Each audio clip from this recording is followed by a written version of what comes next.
Today on the ProLife Podcast, we're going to discuss what Marilyn Monroe and a congresswoman have in common, and some pastors have some things to say to Gavin Newsom's tourist abortion. We need to talk. Let's get started.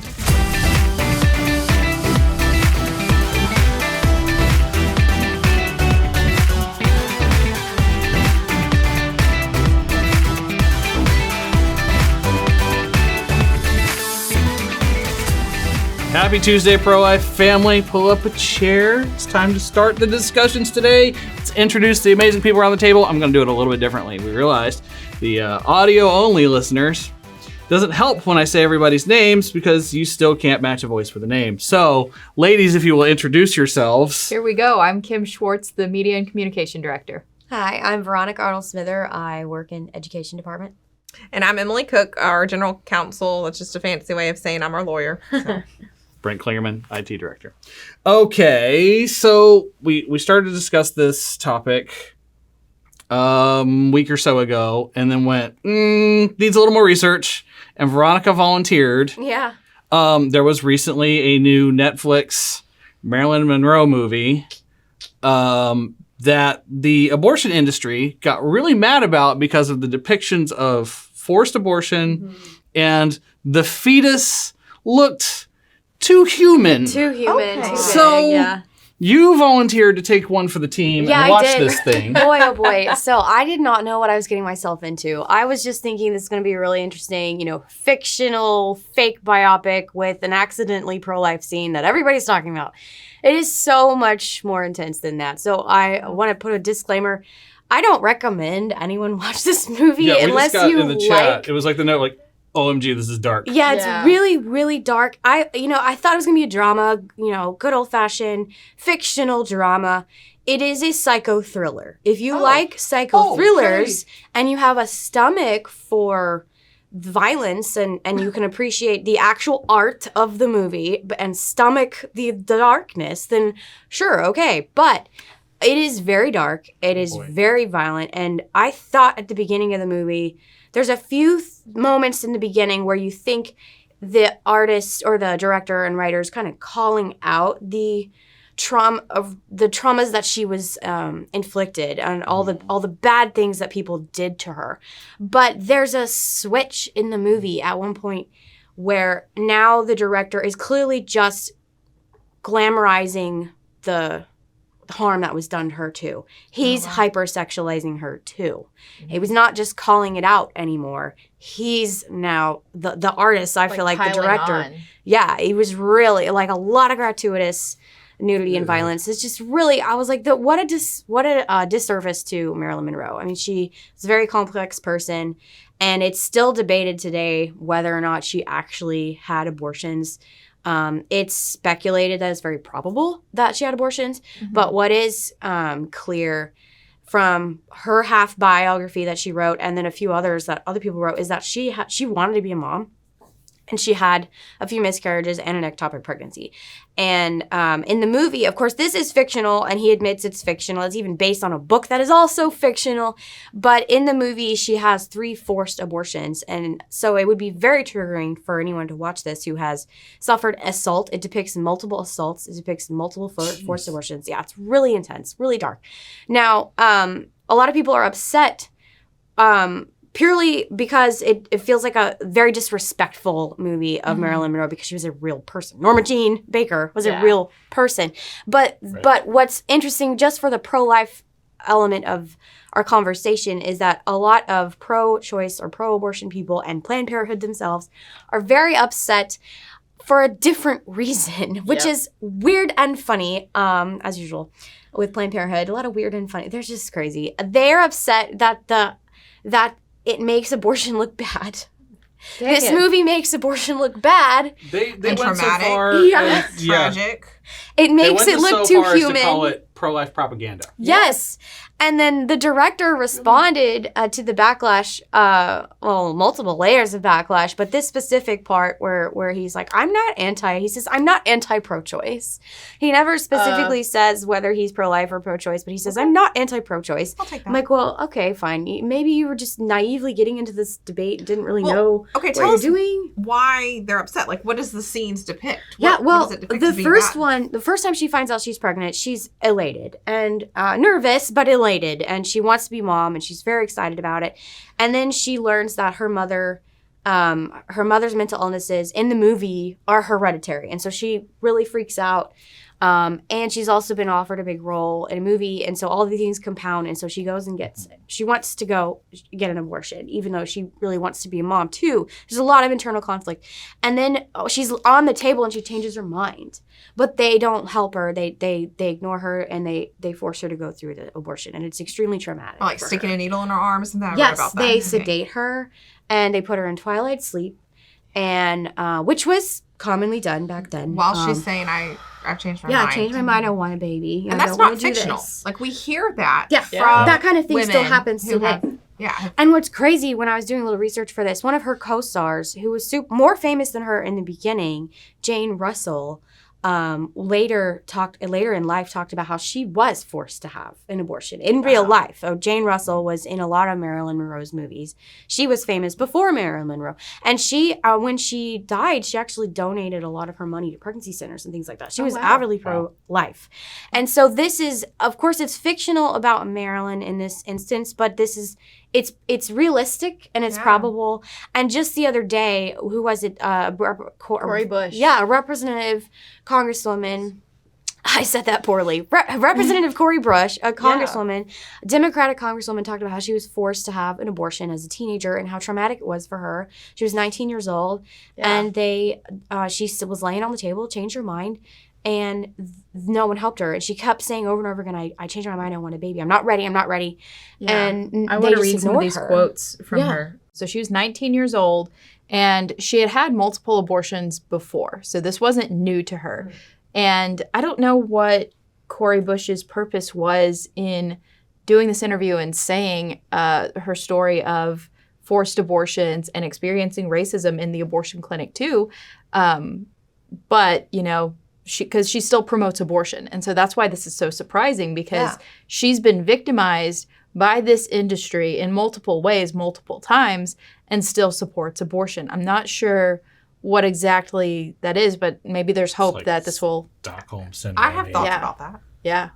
Let's hear it. We see this. Women are crying out that because we know innately that abortion is wrong, and that it's not desirable, that it's bad. But especially women in the Democrat Party, they can't say that. I mean, you can't but help relive the reality of what's happened to you, and especially in a coerced abortion situation, like those feelings just come out. But then the flip side is, I can't really, I still have to be pro-abortion because that is what is ingrained in me. It's unacceptable from that, in that part. They are the party of killing babies regardless, with no holds barred, and I think they're very conflicted in their ideology and who they are as people, and they can't separate that. It's just too much. I felt that way about the director of this movie, Marilyn Monroe, or excuse me, the movie's name is Blonde. The movie is called Blonde. I keep accidentally saying Marilyn Monroe, but the director, Andrew Dominic, I kept feeling his fingerprints all over this movie in a very particular way. I was deeply reminded of the book called Forbidden Grief by Teresa Burke. She's a professional counselor who has become famous for helping post-abortive men and women. And so this book really trained me a lot. And then I've heard a lot of lectures by Teresa Burke on how to recognize post-abortion syndrome and trauma and grief that has not yet been resolved. And so this movie made me think, is there an abortion in Andrew Dominic's past that he just cannot let go? Because some of the way, the artistry of the movie is fascinating. I really, really love movies and critiquing them. I don't recommend this one because of all the violence and stuff, but you can still kind of set aside for a moment, appreciate how certain things are done really well, certain artistic moments. And one of them that was show-stopping. When she's going on her way to get her first abortion, she doesn't want to do this, but she feels like she has to. The camera effects show her experiencing tunnel vision. And so she's being chauffeured down the road, and there's like ripples around her peripheral vision. And it's like tunnel vision. She cannot see anything except through the dashboard, through the windshield of the car. And then all of a sudden she sees a stop sign on the road, and the driver ignores it. He goes straight through, and that's what wakes her up. It's stop. She's seeing signs along the way speaking to her, stop. And so the stop sign wakes her up. The tunnel vision just like completely swoops away. She has clear vision, and she says, I've changed my mind. And he's ignoring her, and then she's on the table, and the doctors are ignoring her. And so that made me think, wow, this is actually really insightful, because women who describe their decision-making process of getting an abortion, they often use words like tunnel vision. Like, I had tunnel vision, I just knew I had to get it done, and then when it was over, I regretted it. And it made me think, like, God, what does Andrew Dominic know that he's not saying? And maybe there is an abortion in his past or in a loved one's past, and he is fixated on it. As she experiences this 3 times in the movie. It is a central theme. It is not a subplot. There are 2 central themes in this movie: extreme longing to meet her father, serious daddy issues, and her desire to be a mother and her continual struggle to do so, whether through miscarriage or 3 forced abortions. Wow. It is really dark, y'all.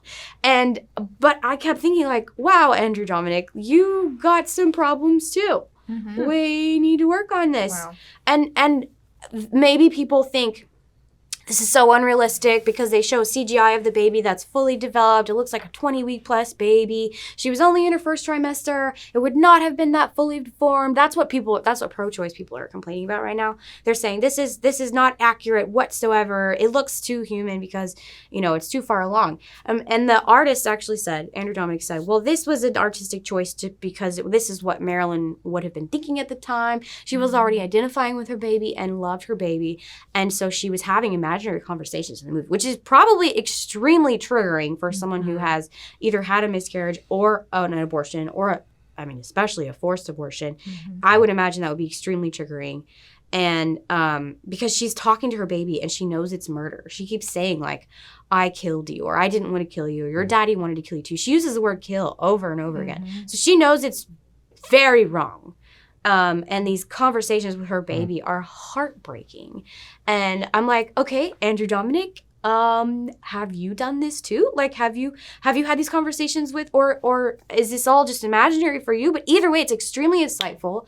This is when art shows the truth, even when you accidentally, you didn't mean to do that. It's like you accidentally showed the truth in art. That's awesome. Yeah. And I'm like, that is why I think that movie, has some really great artistic parts, but all the gratuitous violence and nudity, like, no thanks. Yeah. So, and then back to Cori Bush. This is real life, right? This was just a couple weeks ago that she said this. Yeah. Her forced abortion was real, and this happens to women all the time. And so when people complain about how unrealistic it was that Marilyn, or this was fictional, it never happened to Marilyn, it's like, okay, but remember, the director said it was fiction. We can still realize that this is real for so many people, like her co-star Jane and Cori. Can you read her quotes now? Yeah. Well, I just that was a long round way to get to the quotes, but yeah. So we've got here.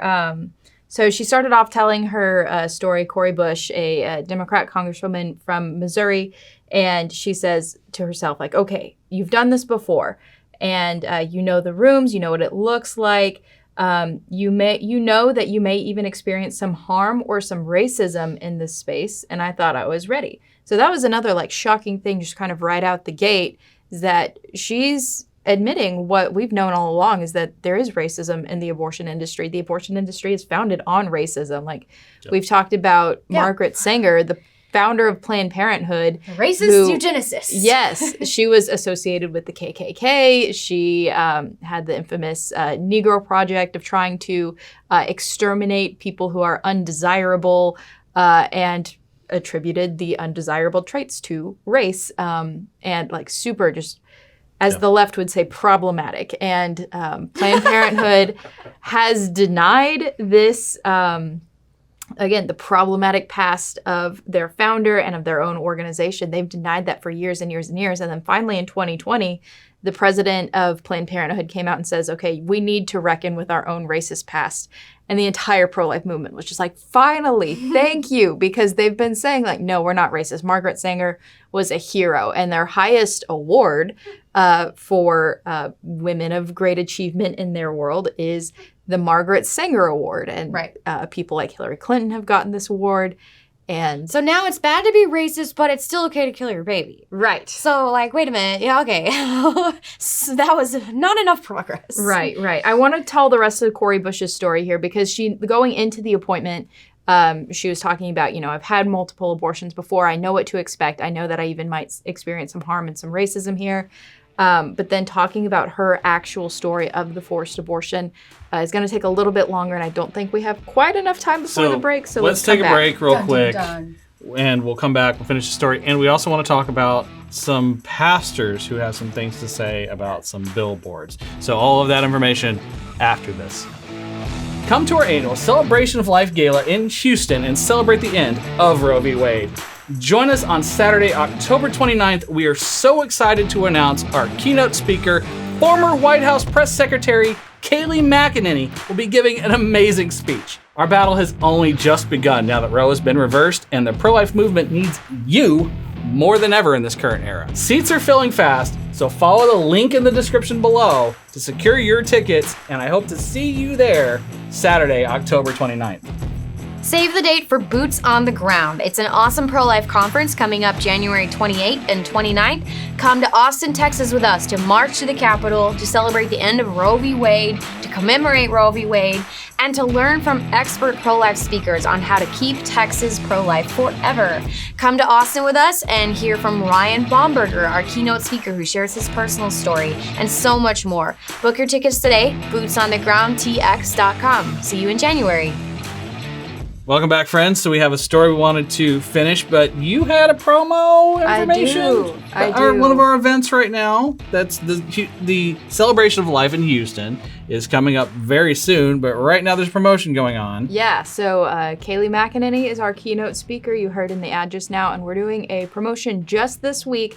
If you buy tickets, whether that's one single ticket or couples, whatever you want, if you buy tickets this week, you'll get a free copy of Kayleigh McEnany's new book. So I'm really excited about that. I'm telling all my friends and family, like, if you're going to buy tickets, get them this week because they're selling really fast and you'll get her book.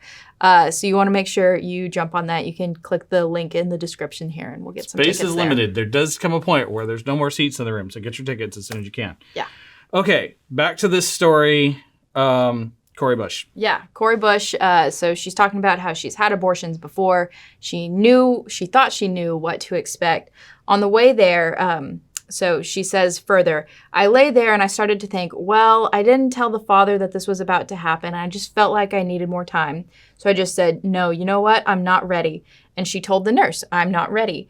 And the nurse just wouldn't listen to her. She said, the nurse just, wouldn't listen to me. And I said, no, I'm not ready. And as I'm saying no, they continue to pull the instruments and, get everything ready. And Cori Bush was just saying she's so distraught. And they absolutely ignored me, even to the point, like, calm down, as if I were the problem. Yikes. So I didn't really understand at that point where I had a voice. So they started doing the abortion, and by that point, she said, it was too late. Once you start it, you can't stop it. And so then she closes with saying, I felt like it was, you know what? You don't know what you need. You don't understand. The abortion industry saying, we know better. And it's just so revealing that, yes, that is what we've been saying. And I think that the Democrats would benefit themselves if they acknowledged this, if they acknowledged that there is pain in abortion and that it isn't a good thing, but they have to justify it. They have to say, we are pro-abortion. We're not just pro-choice. And that's what they've been saying. Yeah. It sounds a lot like Catherine Gunn Foster's story. She sat here. Those episode, geez, they all run together. That was a really early episode, that was in like March episode or April. 3 or 4, if you want to go look that one up. Talking about kind of the last minute changing your mind, but they didn't care. Yeah. They were going to do what they were there to do. Yeah. And so whenever y'all were talking about just now about, women who have had abortions and sometimes feeling like they need to justify that. And I remember early on in being involved in the pro-life movement, there was this woman named Jules Green, and she used to work in the abortion industry too. We've had her speak at some of our events and stuff like that. And her testimony is just so powerful because she talked about how her journey started with her first abortion. And after that, like, she internally knew that something was wrong, but she felt like she had to justify it.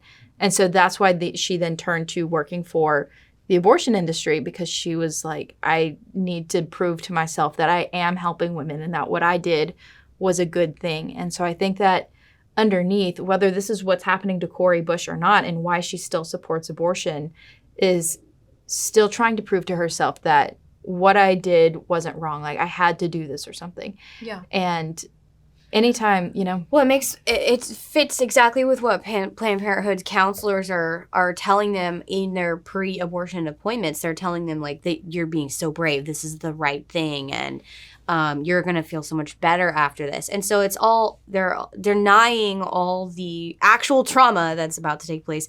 And so when the women come back with these feelings of grief, they're ignored or dismissed, and they don't understand why they have feelings of grief, and they often feel like, I must be the only one who feels this way, and so they go headfirst into justification of the abortion. I mean, Abby Johnson did the same thing, and now so many other abortion industry workers who have exited the industry are saying, yeah, exactly, I had an abortion, and that's why I started working at Planned Parenthood.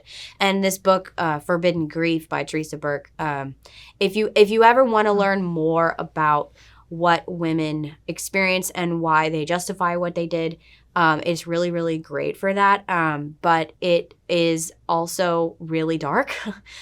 So take it easy. It's not just like it goes through actual case studies, like dozens of case studies of women and their therapy sessions and what they experienced. But it was very eye-opening, and it also explains how women self-punish themselves.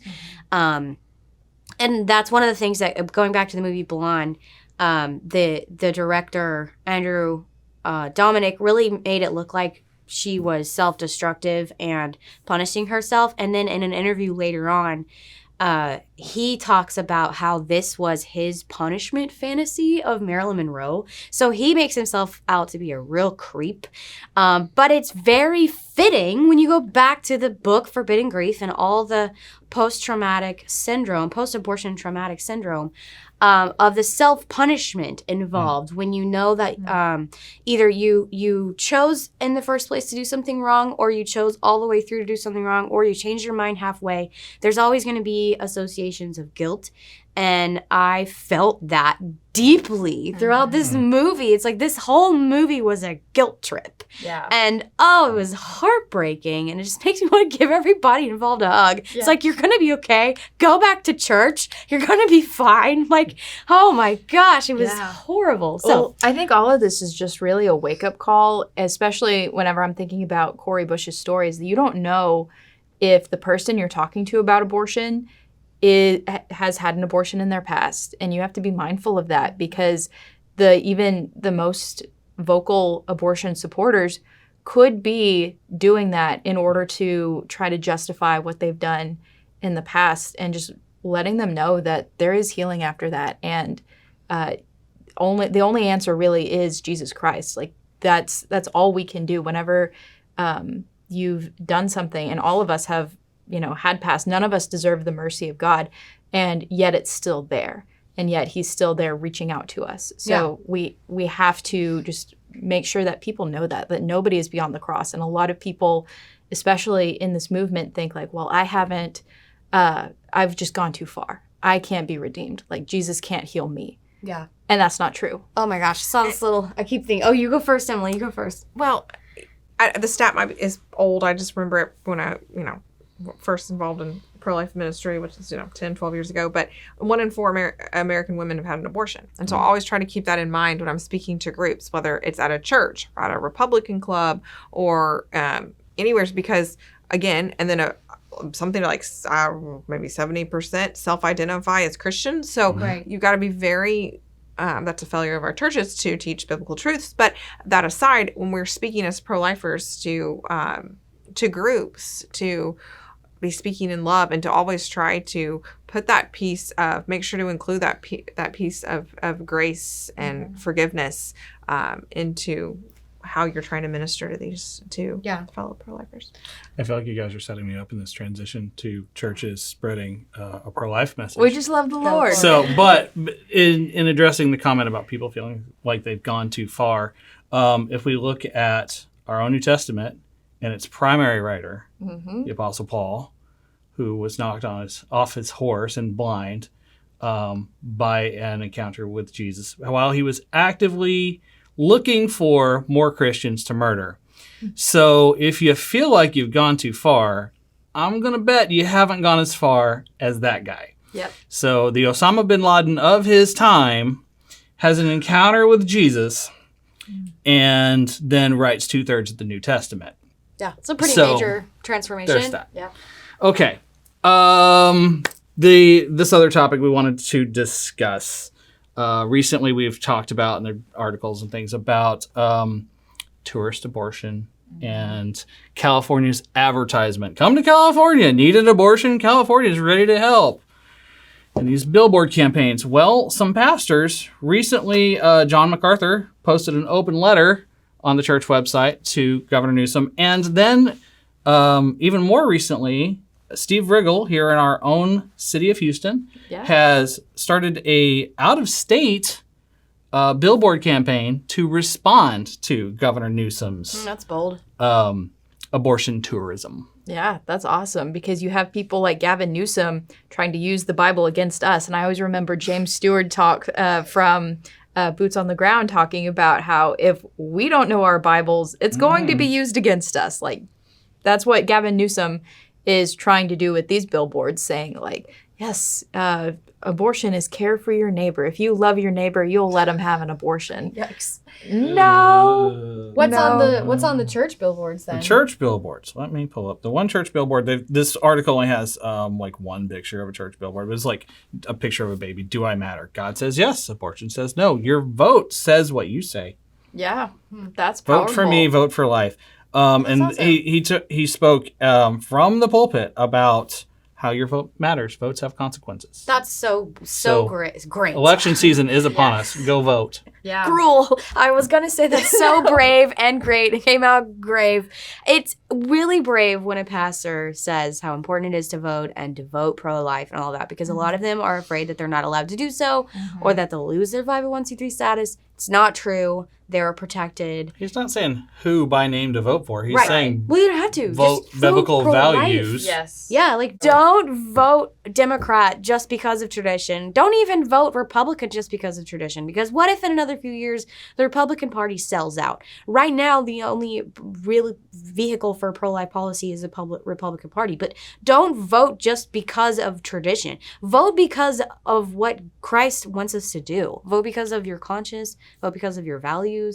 And oh gosh, these billboards, I'm proud of the pastor for being that brave, because so many pastors will not speak about this. It's great to see some pastors taking a brave, bold stand. Yeah, because like you were saying a second ago, about 40% of all abortions are among women who say they are Christian. So the women who are having abortions are sitting in the pews with us. If our pastors don't say anything, then you are responsible. If we don't say anything to our fellow body of Christ, then we are responsible. Yeah, to offer them forgiveness and healing and hope. Yeah. Offer them other options and say, if you have done this in your past, go to Christ. Confess your sins, ask for forgiveness, and it will be there for you. Yep. Well, there's how we're going to end the show today. Good job. That's why I'm here. Well, thanks for watching, friends. Like, share, subscribe, share with your friends and family. Hey, links and resources below to more help. If you have had an abortion, if you have a loved one that's had an abortion, we'll put all the links below, links in the description. Until then, next week, guys, we will see you next week. Have an amazing week. We love you. Thanks for watching.